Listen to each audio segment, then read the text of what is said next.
우리 모두의 삶이 힘들고 고단하기도 하지만 한편으로는 나날이 발전해가는 과학기술 문명 앞에서 놀라움과 경이로움을 가질 때가 있습니다.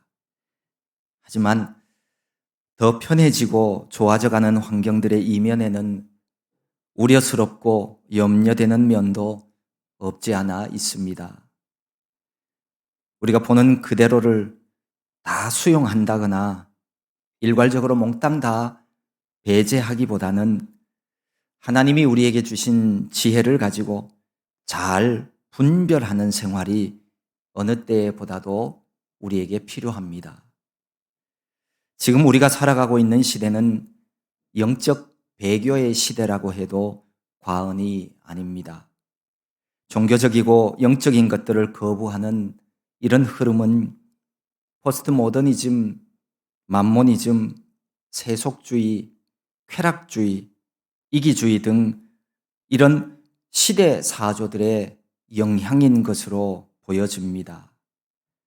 우리가 잘 아는 것처럼 포스트 모더니즘이라고 하는 말은 근현대 인류 문명이 만들어 온 규칙과 규율과 이런 권위, 통제 등 모더니즘 시대의 이성 중심주의를 해체하려는 경향성을 말합니다. 만모니즘은 돈이나 소유, 물질을 최고의 가치로 여기고 그렇게 살아가는 태도나 행위를 말합니다. 세속주의는 이 세상의 삶을 살아가면서 하나님이나 종교적인 영향을 제거하는 온갖 생각들, 그러니까 하나님 없는 이 세상에서의 유토피아를 꿈꾸는 생각들입니다.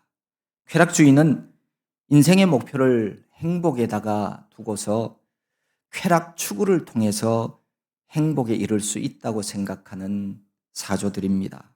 이기주의는 타인에 대해 배려하지 않고 오로지 내 자신의 이익이나 행복만을 고집하며 살아가는 사고방식을 말합니다.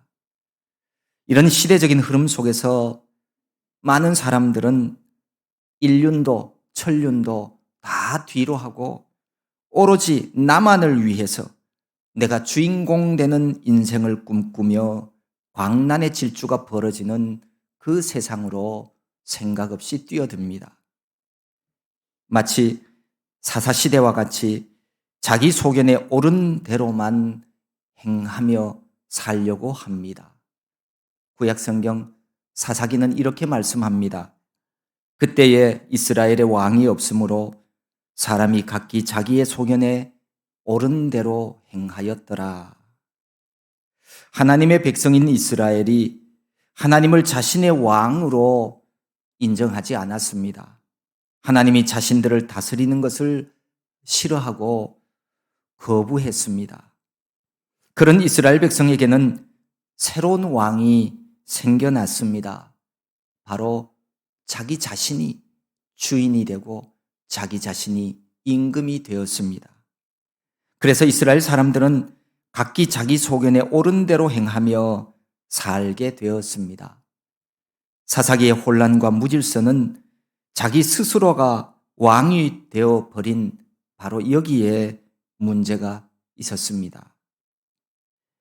모세의 뒤를 이은 여호수아는 이스라엘 백성들과 함께 하나님이 주신 가나안 땅에 들어가 그 땅에 살던 족속들과 싸워서 물리쳤습니다. 그리고 지파별로 땅을 분배하며 그들의 기업으로 삼았습니다. 이스라엘 백성들은 하나님이 주신 그 땅에서 살면서 여호수아가 110세로 세상을 떠나기 전까지 하나님을 섬겼습니다. 그리고 여호수아가 죽은 후에도 하나님께서 이스라엘을 위해 행하신 모든 일들을 함께 보았던 백성들의 지도자 장로들이 사는 날 동안에 하나님을 섬겼습니다. 어떤 사람과 함께 살아가느냐 하는 것은 중요한 문제입니다.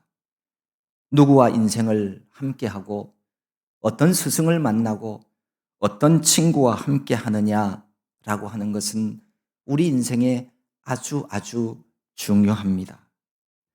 신앙생활 면에서도 이 점은 예외가 될 수 없습니다.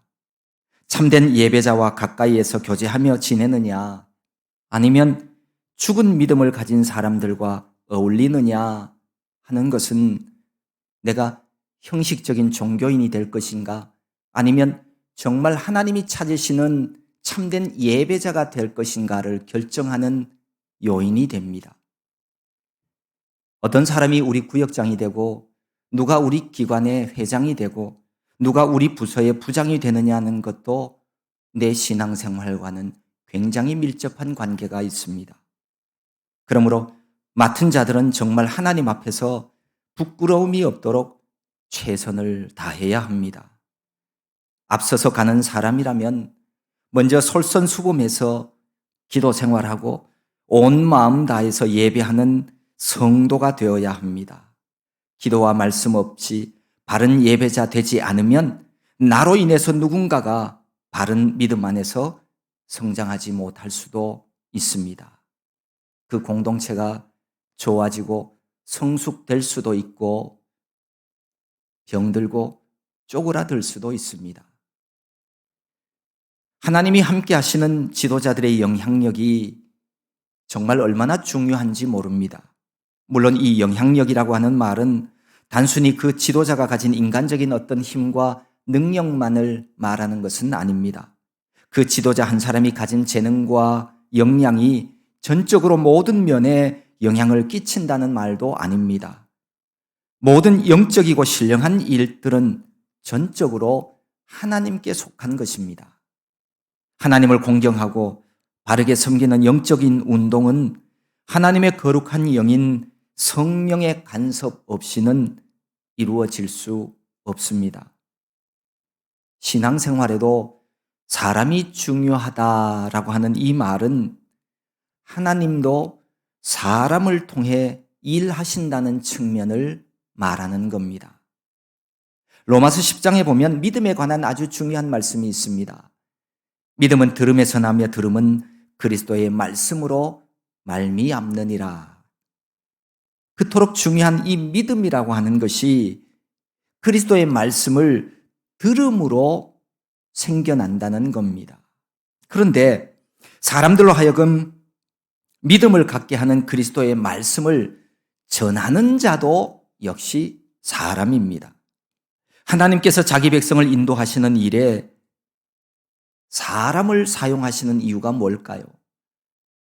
만일 하나님께서 천사들을 보내어서 그 백성들을 인도한다면 더 효과적이지 않을까 하는 생각도 해봅니다. 하지만 하나님은 사람을 세워서 자기 백성들을 영적으로 인도해 나가십니다. 그 이유는 첫째, 인간 지도자를 모범으로 세워주셔서 백성들의 신앙생활이 구체화되도록 하시기 위함입니다. 사람들은 자기와 같은 연약한 인간이 하나님의 힘을 받아 능력을 받아 구원받는 것을 볼 때에 자기 자신들도 그렇게 할 수 있다고 용기를 얻게 되어집니다. 성경 야고보서 5장은 우리에게 기도하도록 용기를 주기 위해서 이렇게 말씀하십니다. 엘리야는 우리와 성정이 같은 사람이로되 그가 비가 오지 않기를 간절히 기도한즉 3년 6개월 동안 땅에 비가 오지 아니하고 다시 기도하니 하늘이 비를 주고 땅이 열매를 맺었느니라. 하나님께서 우리와 같은 엘리야를 세워서 그 백성들을 인도하시는 이유는 나도 할 수 있다라고 하는 용기를 주시기 위해서입니다. 그렇습니다. 우리도 할 수 있습니다. 또 하나, 하나님께서 사람을 세우시는 이유는 사람들을 붙들어 주시기 위한 체휼 때문입니다.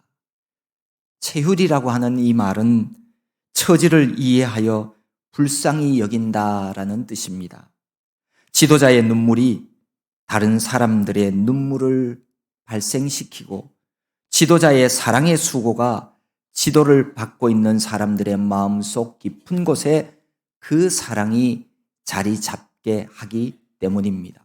그래서 지도자가 행한 아름다운 덕행을 본받아서 지도를 받는 사람들도 그것을 행하게 되어진다는 겁니다. 이런 일은 오직 인간 지도자를 통로로 해서만 이루어지는 것입니다.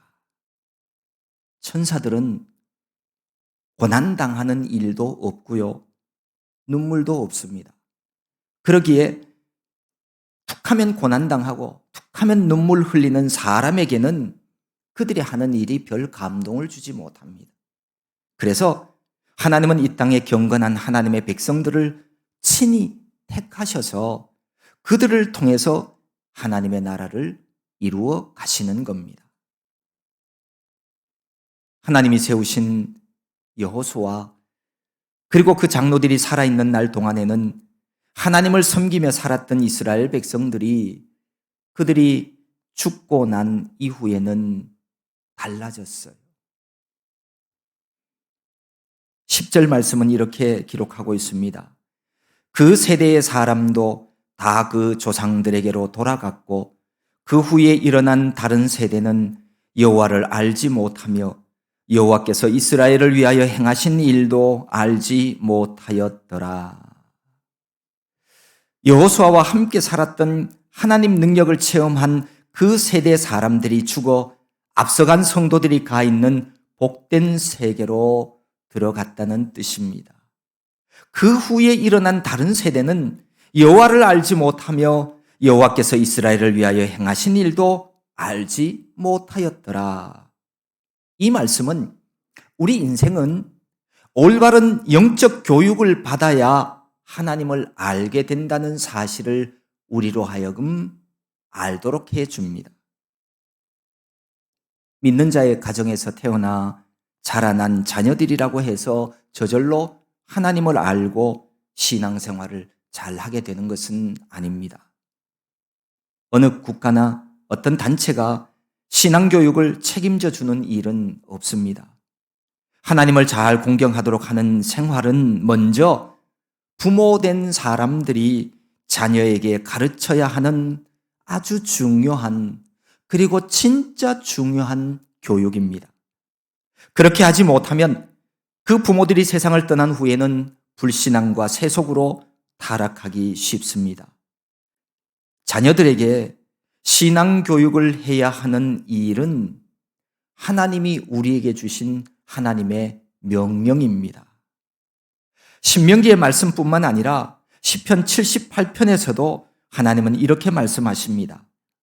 여호와께서 증거를 야곱에게 세우시며 법도를 이스라엘에게 정하시고 우리 조상들에게 명령하사 그들의 자손에게 알리라 하셨으니 이는 그들로 후대 곧 태어날 자손에게 이를 알게 하고 그들은 일어나 그들의 자손에게 일러서 그들로 그들의 소망을 하나님께 두며 하나님께서 행하신 일을 잊지 아니하고 오직 그의 계명을 지켜서 그들의 조상들 곧 완고하고 패역하여 그들의 마음이 정직하지 못하며 그 심령이 하나님께 충성하지 아니하는 세대와 같이 되지 아니하게 하려 하심이로다. 하나님께 소망 두지 않는 완고하고 패역한 세대 되지 않도록 후손들에게 자손들에게 말씀을 가르치라고 말씀하십니다. 교회도 마땅히 신앙교육을 해야 하겠지만 1차적으로는 가정이고 부모입니다. 신앙교육은 교회 학교에 전적인 책임을 묻거나 맡길 수는 없습니다. 더 많은 시간 가정에서 그 자녀들이 머물고 있기 때문입니다. 우리나라 선교 초기에 발견된 문서에도 그 증거를 찾아볼 수 있습니다. 주일학교는 그 부모의 가르치는 것을 보충하는 것이니 부모가 그 책임을 내려놓고 그 선생이 다 할 수 없느니라.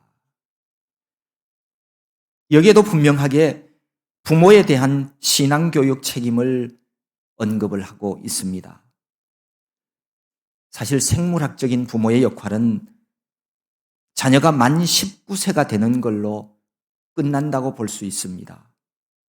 먹여주고 입혀주며 생존할 수 있도록 하는 책임이 부모에게 있지만 그것은 그가 미성년자일 때까지입니다. 그 후에는 자신이 책임을 져야 합니다. 하지만 이런 생물학적인 부모 역할보다도 더 중요한 영적인 참된 부모의 역할이 따로 있습니다. 다른 동물과 다른 존재인 사람이 인간으로서의 인격체가 만들어지도록 그렇게 돕는 일입니다. 그 인격체의 완성은 사람이 하나님의 형상 따라 지음받은 존재이기에 그 영성의 완성에 있습니다.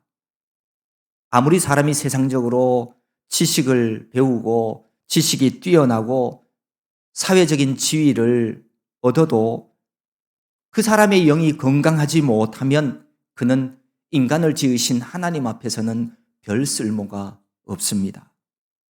사람으로 태어났기에 사람다운 사람 되게 하는 것이 바로 신앙교육입니다. 하나님을 알게 하는 교육입니다.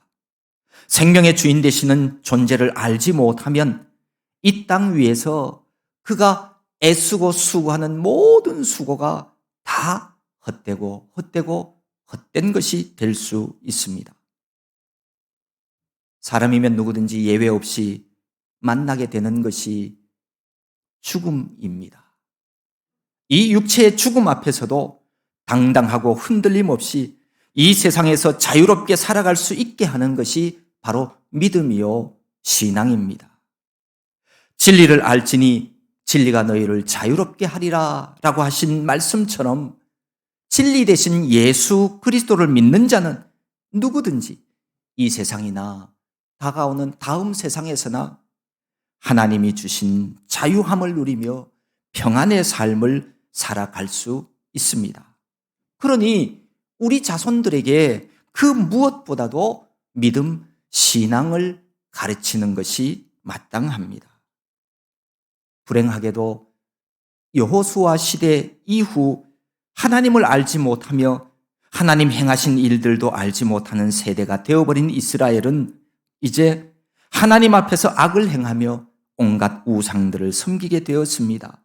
그리해서 결국은 하나님은 이스라엘에게 진노를 바라십니다. 노략당하는 자의 손에 넘겨주어 노략당하게 하셨고 대적의 손에 팔아넘기셔서 이스라엘이 다시는 그들의 대적을 이기지 못하도록 하셨습니다. 15절은 이렇게 말씀합니다. 그들이 어디로 가든지 여호와의 손이 그들에게 재앙을 내리시니 곧 여호와께서 말씀하신 것과 같고 여호와께서 그들에게 맹세하신 것과 같아서 그들의 괴로움이 심하였더라. 그들이 어디로 가든지 재앙을 내리셔서 그들의 괴로움이 심했다는 겁니다. 하나님을 떠나면 어디를 가든지 하나님이 내리는 재앙 속에서 괴로움 당하게 되어 있습니다.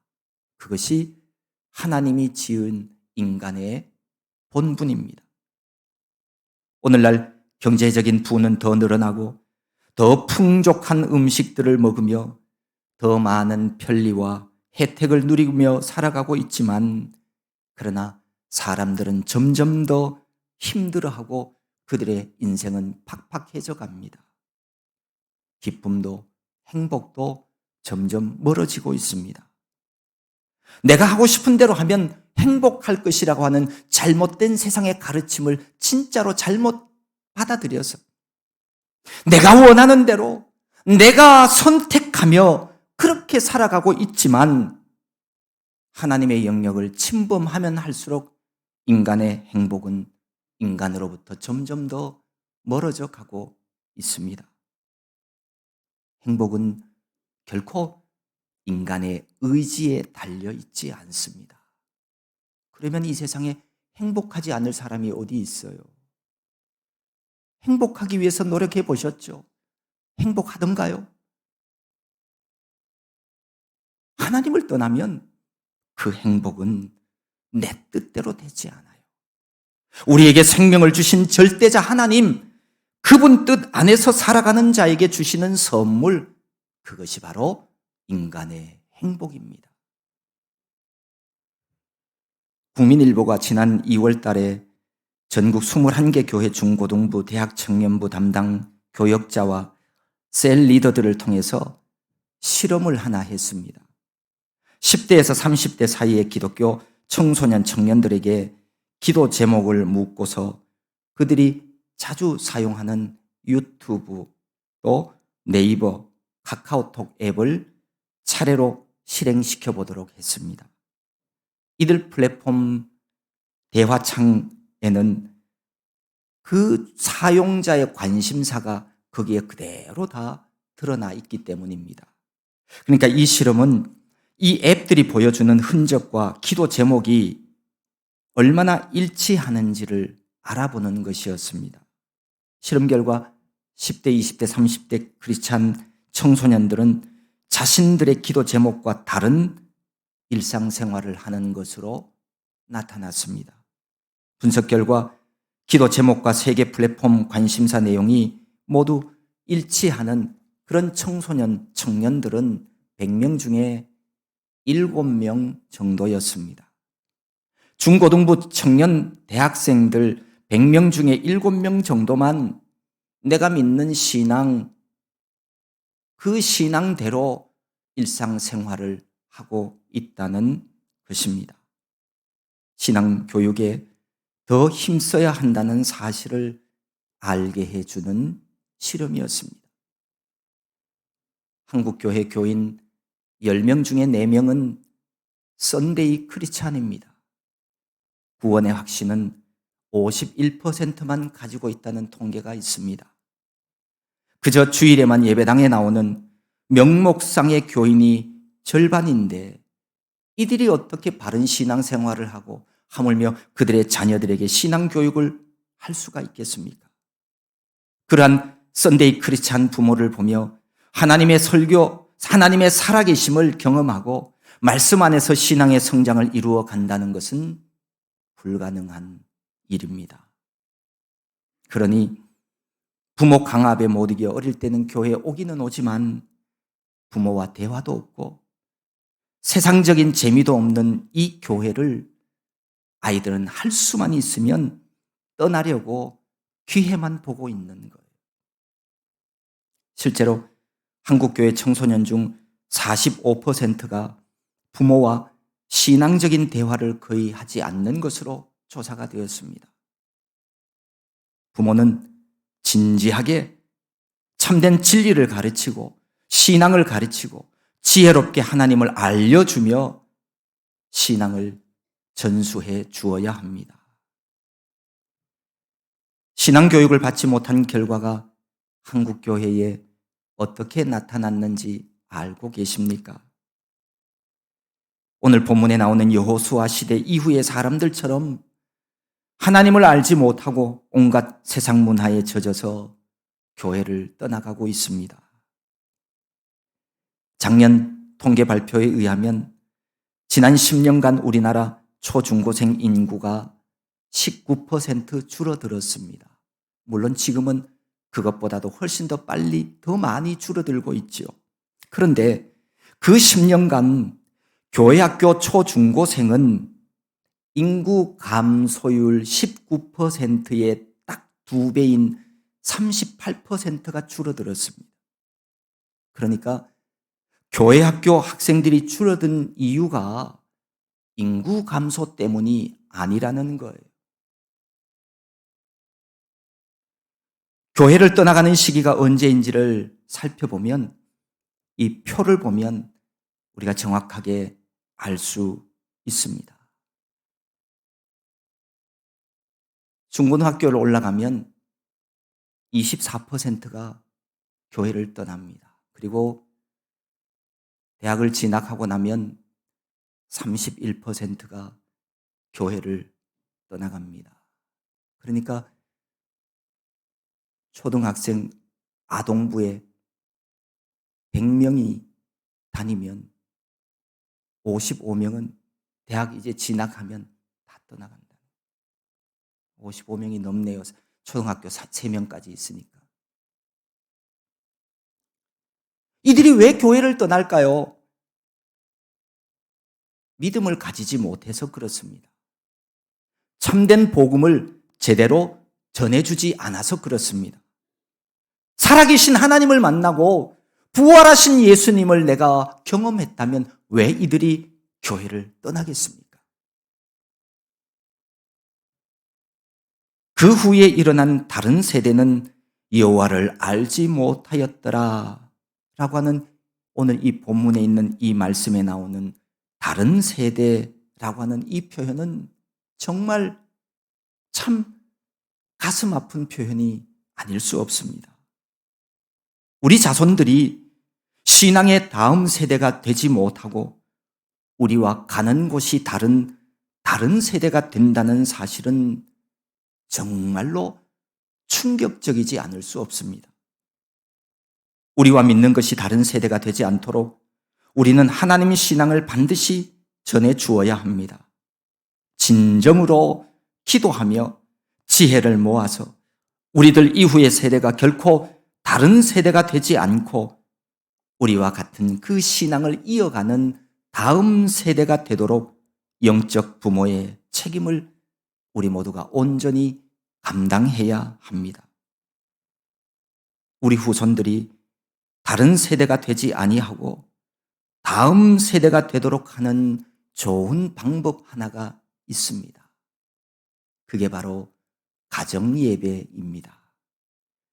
가정예배는 흉내만 내어도 복을 받는다는 말이 있습니다.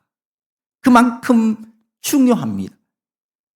청소년 45%가 부모와 신앙적인 대화를 거의 안 한다고 하니 이 가정예배를 통해서 가족 간, 세대 간 대화의 물꼬를 트고 생각을 나누고 하나님의 가치관을 심어줄 수가 있습니다. 가정예배는 다음 세대 신앙 전수를 위한 탁월한 하나님의 방법입니다. 가정예배는 영적인 유익뿐만 아니라 우리 가정을 말씀 안에서 온전하게 하는 가장 좋은 방법이기도 합니다.